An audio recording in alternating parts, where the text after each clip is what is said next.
Une décision de qualité veut dire « je vais décider » et même quand vient la douleur, je ne vais pas changer ma décision. Restez avec nous dans Jouissez de votre vie.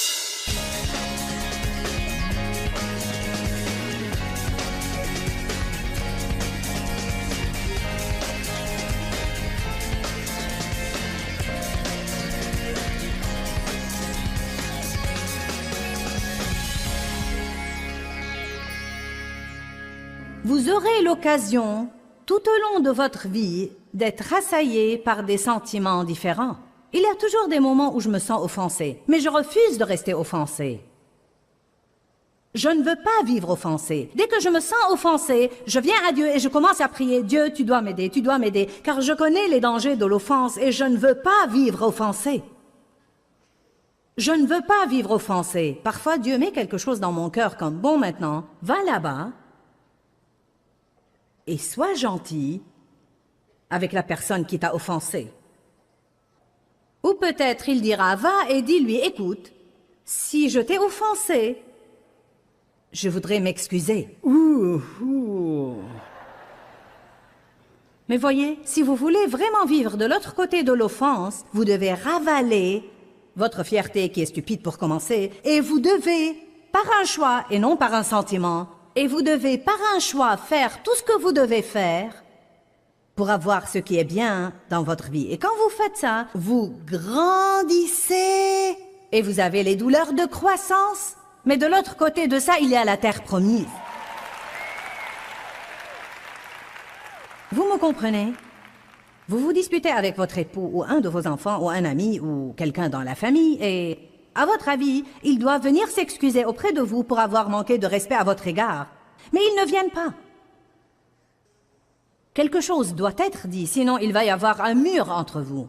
Et vous le savez, car même si vous les voyez, c'est comme, eh bien, quelqu'un doit dire quelque chose et ils ne disent rien.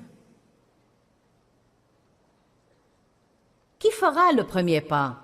Le plus fort dans le Seigneur. Vous êtes celui qui veut faire la volonté de Dieu, et vous tenez tellement à faire la volonté de Dieu que si besoin est, vous ravalerez votre fierté 15 fois par jour, plutôt que de rester en conflit.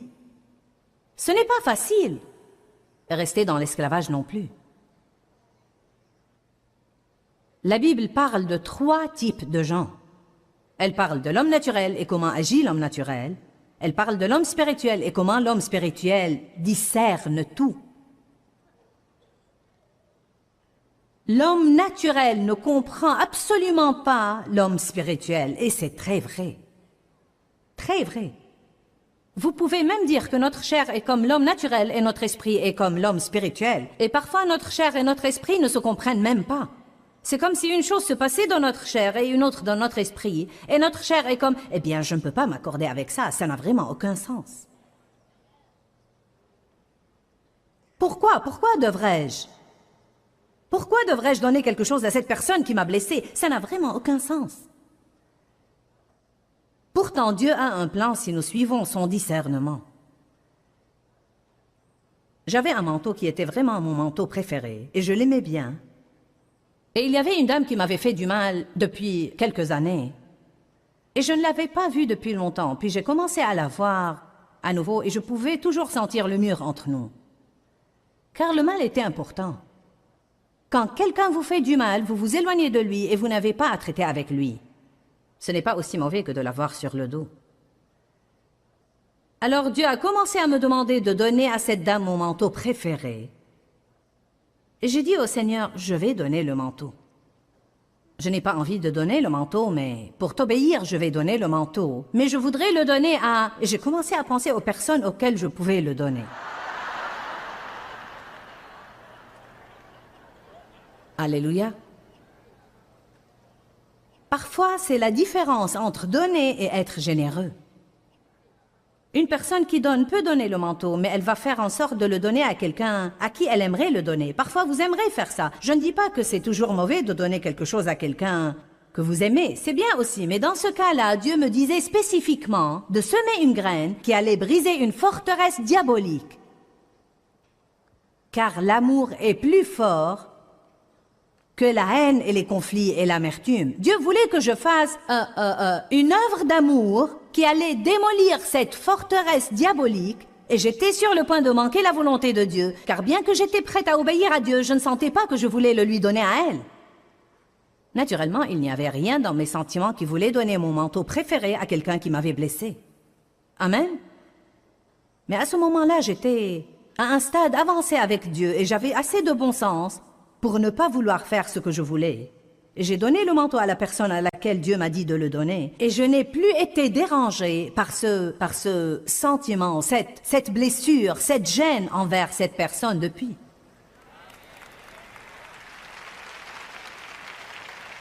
Il y a beaucoup de liberté et de victoire que nous pourrions avoir et que nous n'avons pas si nous voulons bien être obéissants à Dieu. Mais parfois, être obéissant à Dieu veut dire vivre de l'autre côté de nos sentiments.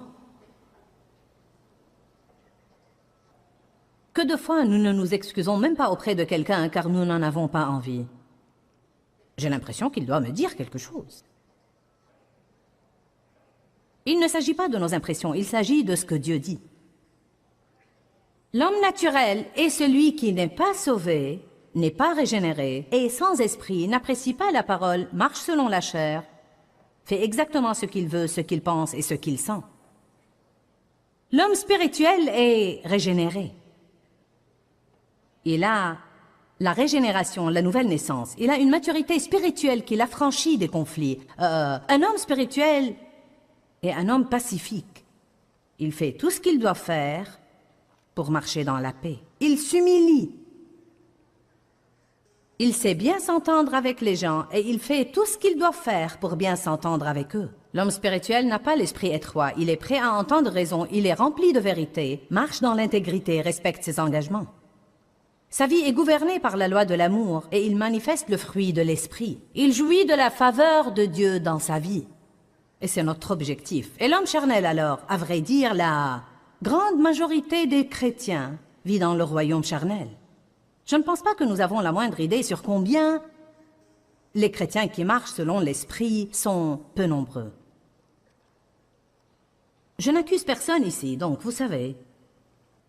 Vous êtes probablement les gens les plus spirituels de la ville. Il se pourrait que vous ayez une avance sur certains car vous êtes là. Amen. Mais ça ne veut pas dire que nous n'avons pas un long trajet à parcourir. Alléluia.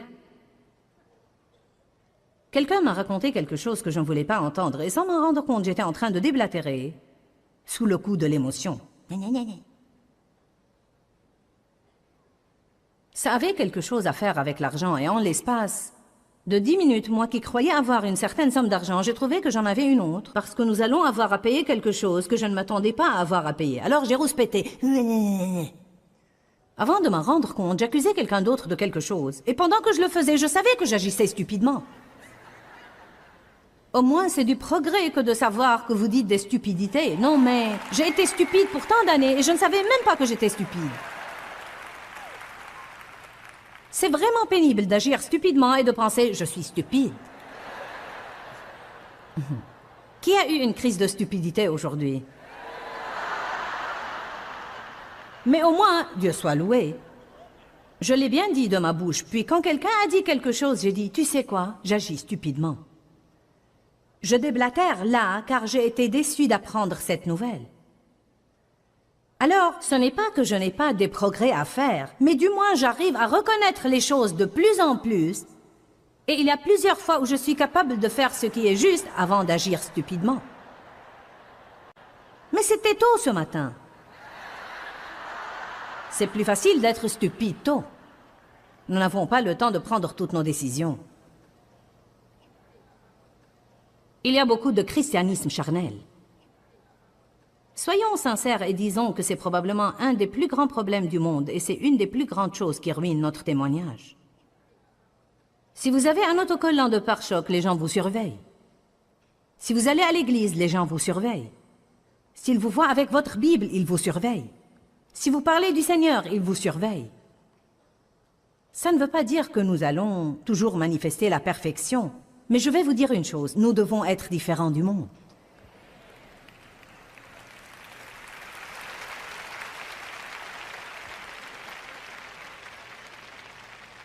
Un homme charnel est quelqu'un qui est né de nouveau. Il est régénéré, mais il vit comme s'il ne l'était pas. C'est un croyant avec des manières puériles. Il est jaloux, tortueux, un chrétien immature qui vit pour l'opinion des gens ou pour ce que les gens pensent plutôt que pour la volonté de Dieu. Il aime plaire davantage aux gens qu'à Dieu. Il boude, s'apitoie sur lui-même, jaloux, envieux, déclenche les disputes. Il est gouverné par l'entêtement et les émotions. 1 Corinthiens 13, 11, nous allons le mettre sur le rétroprojecteur. Lorsque j'étais enfant, je parlais comme un enfant, je pensais comme un enfant, je raisonnais comme un enfant. Mais lorsque je suis devenu homme, j'ai mis fin à ce qui était propre à l'enfant. Je crois que nous devons tous en arriver à un point dans notre vie où nous prenons une décision. D'accord, d'accord Dieu, je décide d'en finir avec ces sottises.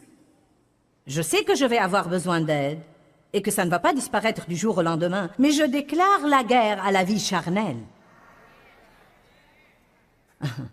Je déclare la guerre. Je décide ce soir, Dieu, de ne plus marcher selon mes sentiments pour le restant de mes jours.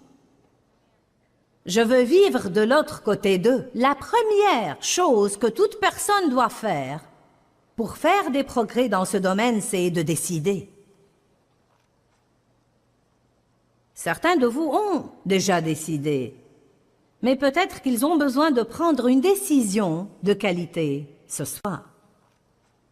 Une décision de qualité veut dire « je vais décider et même quand vient la douleur, je ne vais pas changer ma décision ». Une personne qui ne prend pas une décision de qualité prend une décision et dès que ça devient dur, elle change sa décision. Pourquoi devrais-je faire ce qu'il faut? Personne ne le fait. Pourquoi devrais-je faire ça? Je connais sœur telle ou frère tel ou tel, et ils sont chrétiens, et ils font la même chose, et leur vie semble bénie. Sœur telle ou telle et frère tel ou tel ne sont pas vos critères, Jésus l'est.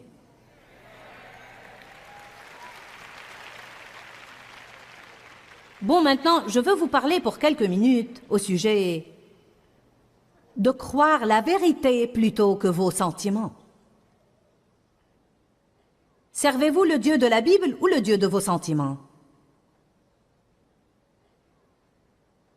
Croyez-vous la Bible ou croyez-vous ce que vous sentez? Vous allez me dire, je crois la Bible. Dieu soit loué, je crois la Bible. Oh oui? Bon, eh bien, faisons une petite enquête rapide là. Quand vous demandez le pardon de vos péchés, croyez-vous vraiment que vous avez reçu le pardon et qu'il n'y a plus de condamnation, puis vous allez de l'avant? Ou perdez-vous votre temps sous les sentiments de culpabilité et de condamnation pendant des heures ou des jours ou des mois ou des années?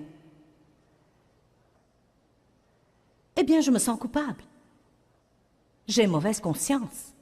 Eh bien, je me sens condamné.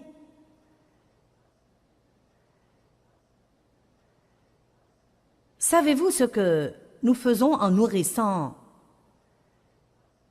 ces sentiments de culpabilité et de condamnation? Nous essayons de payer quelque chose que Jésus a déjà payé.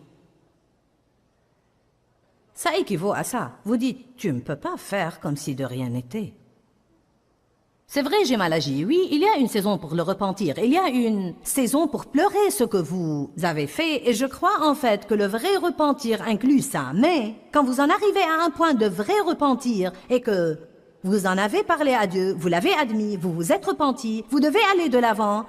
Et vous ne pouvez pas aller de l'avant tant que vous vous cramponnez à la culpabilité et à la condamnation, car la Bible dit que quand Jésus nous pardonne nos péchés, il nous délivre en même temps de la culpabilité et la condamnation. Jésus a porté nos iniquités et il a porté notre culpabilité. Comment pouvez-vous vous débarrasser du péché et garder la culpabilité? Néanmoins, je peux vous garantir que la plupart de vous ce soir se sent coupables et une petite minorité ne se sent pas coupable.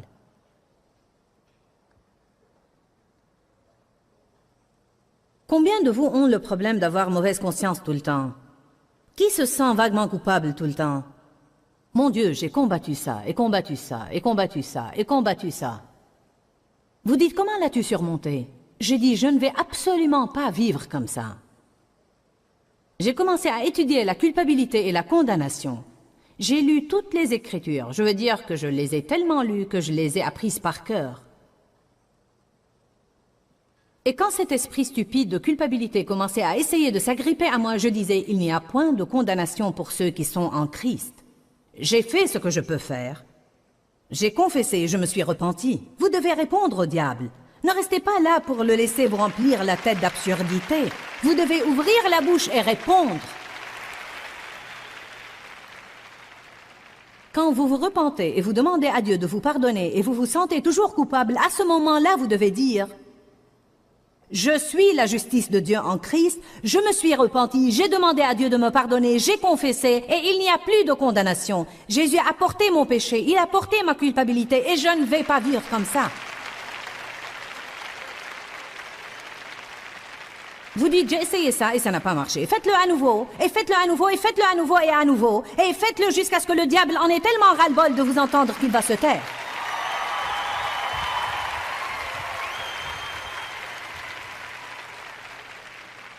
Avez-vous remarqué que le diable ne vous dit pas la chose une seule fois et puis après il se tait? Il vous la répète, et la répète, et la répète, et la répète. Quel est ton problème? Quel est ton problème? Quel est ton problème? Tu ne peux rien faire de bien, tu ne fais jamais le bien.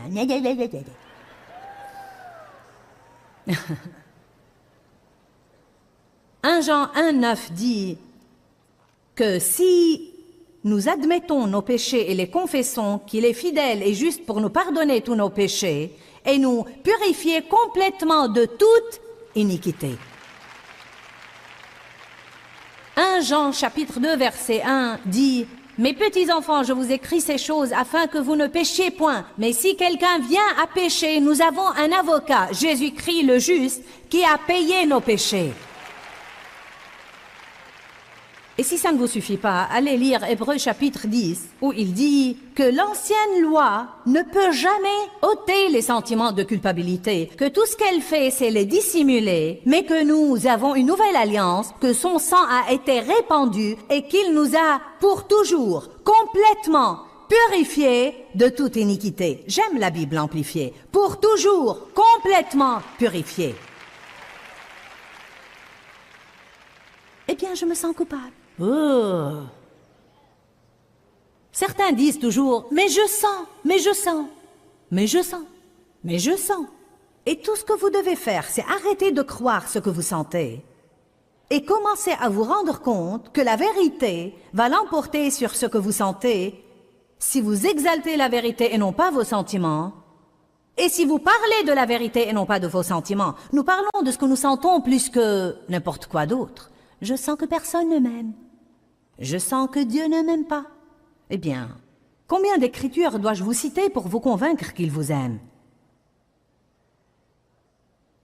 Non, mais partout dans la Bible, dans Romains, Éphésiens 1, Éphésiens 3, 1 Jean 4, vous savez, 1 Jean 4, versets 7 à 12, 1 Jean 4, 16, 18 et 19, etc., etc., etc. Dieu vous aime, Dieu vous aime, il vous aime, il vous aime, il vous aime. Car Dieu a tant aimé le monde qu'il a donné son Fils unique afin que quiconque croit en lui ne périsse point, mais qu'il ait la vie éternelle. Dieu est amour, il ne peut que nous aimer. Voici ce qu'est l'amour. Ce n'est pas nous qui avons aimé Dieu, c'est lui qui nous a aimés. Bien-aimés, si Dieu nous a ainsi aimés, nous devons aussi aimer les autres. L'amour de Dieu est répandu dans nos cœurs par le Saint-Esprit.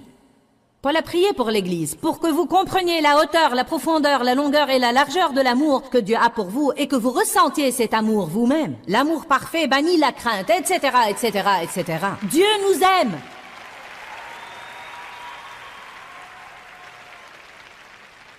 Vous dites, si seulement je connaissais les Écritures comme toi, savez-vous comment je les ai eues à l'intérieur de moi? Quand j'avais du mal à croire que Dieu m'aimait à moi, je m'asseyais et les lisais, et je copiais même les Écritures à la main, sur des carnets. Et quand le diable m'assaillait, j'allais chercher mon carnet.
et je jetais un coup d'œil sur mes écritures et je les citais à voix haute. Je disais peut-être 100 fois par jour de ma propre bouche, Dieu m'aime à moi, Dieu m'aime à moi, Dieu m'aime à moi.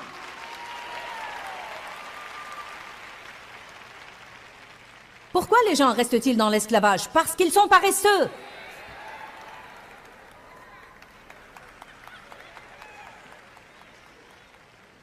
J'espère que Joyce ait une file de prière et qu'elle impose les mains sur moi. Je ne vais pas le faire, je vais aller me coucher.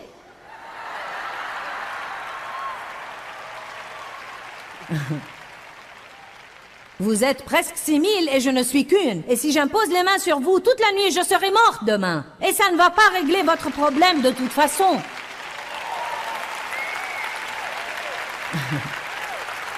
J'ai fait ça pendant des années. J'ai failli me tuer à rester après les réunions et à imposer les mains sur 1000 personnes ou 1500 personnes. Et vous savez quoi? Oui, ça aide. La prière nous aide. Et l'onction est transmissible. Mais cette salle est pleine de l'onction en ce moment. Vous écoutez ce dont vous avez besoin. La parole nous affranchit. Pourquoi les gens ne s'affranchissent pas? Parce qu'ils ne veulent pas jouer leur rôle.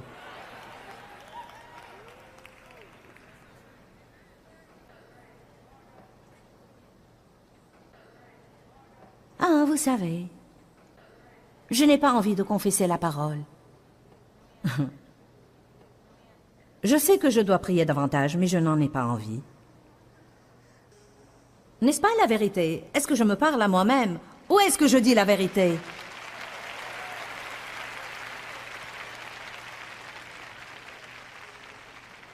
Je ne saurais même pas vous dire combien de fois dans ma vie j'ai dit Dieu m'aime, Dieu m'aime. Savez-vous ce qui est arrivé? Un jour, ceci s'est transféré de ma tête à mon cœur. Maintenant, je peux vous dire que Romains 8 est une réalité dans ma vie. Rien ne pourra jamais nous séparer de l'amour de Dieu manifesté en Jésus-Christ, ni les hauteurs, ni les profondeurs, ni ce qui est imminent, ni ce qui est menaçant, ni les épreuves, ni les tribulations. Rien ne pourra jamais me séparer de l'amour de Dieu qui est manifesté en Jésus-Christ. Peu importe le problème que je pourrais avoir, je ne dis jamais à Dieu, « Eh bien, tu ne m'aimes pas. »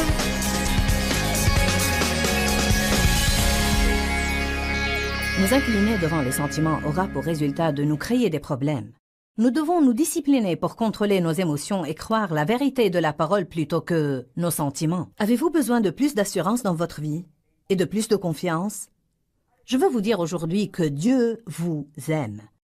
Et vous pensez peut-être que c'est un très simple message, mais en fait c'est vraiment le plus puissant message que la Bible essaye de vous faire parvenir. Dieu vous aime. Oui, il aime le monde entier, mais il vous aime.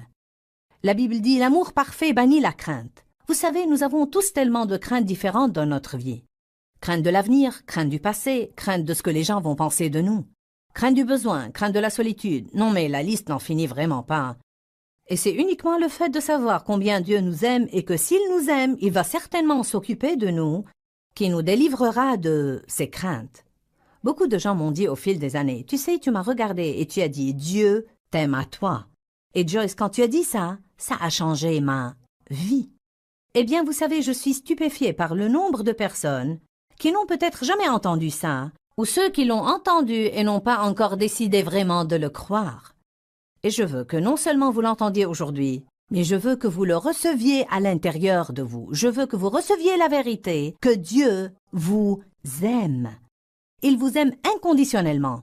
Peut-être que vous n'êtes pas tout ce que vous devez être ou tout ce que vous aimeriez être, mais Dieu vous aime.